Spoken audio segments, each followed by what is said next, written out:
শুভ সন্ধ্যা বন্ধুরা, আজ তোমাদের সাথে একটা রেসিপি শেয়ার করব, টক ঝাল মিষ্টি তেঁতুলের আচার। তো দেখে নিচ্ছ, এখানে পাকা তেঁতুল নিয়ে নিয়েছি, ছাড়িয়ে মানে খোলা ছাড়ানো, আর বেছে রেখে দিয়েছি প্লেটের মধ্যে। আর তার সাথে আছে গুড়।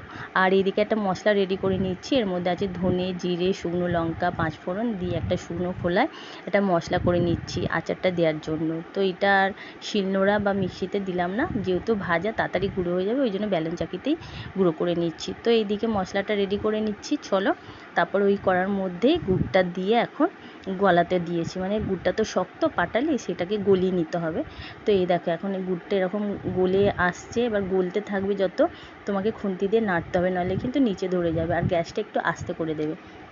তারপরে এই যে পাকা তেঁতুলটা বেছে রেখেছিলাম, যেটা মানে তেঁতুলটা ভালো করে সুন্দর করে বেছে আর একদম রেডি করে রেখেছিলাম। এবার গুড়টা গলে যাওয়ার সঙ্গে সঙ্গে তেঁতুলটা দিয়ে দিতে হবে। কেন বলো তো, গুড়টার সাথে যদি তেঁতুলটা ভালোভাবে ফোটে, তাহলে মিষ্টিটা খুব সুন্দর যাবে তেঁতুলের মধ্যে, আর খেতেও সুন্দর হবে।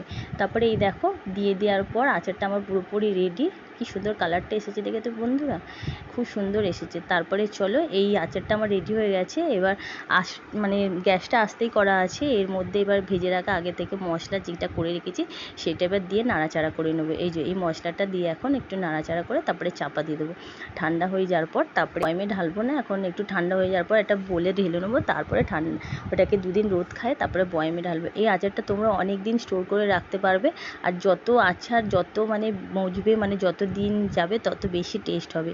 আর এই যে এদিকে আমার আচারটা পুরোপুরি রেডি। তো চলো বন্ধুরা, তোমাদের পরে দেখাচ্ছি আচারের কালারটা কীরকম এসেছে। এই যে ঠান্ডা হয়ে গেছে, আর আচারটা দেখো অসাধারণ দেখতে হয়েছে, খেতেও অসাধারণ হয়েছে। তো চলো এখন ঢেলে নিই, বললাম আগে আমি একটু ঢেলে নিই, এটা রোদ খাবো, তারপরে বয়মে রাখবো। তাহলে বন্ধুরা কেমন লাগলো অবশ্যই জানিও। আজকের মতন টাটা, সবাই খুব ভালো থেকে সুস্থ থেকে সাবধানে থাকো, কমেন্ট অবশ্যই করো।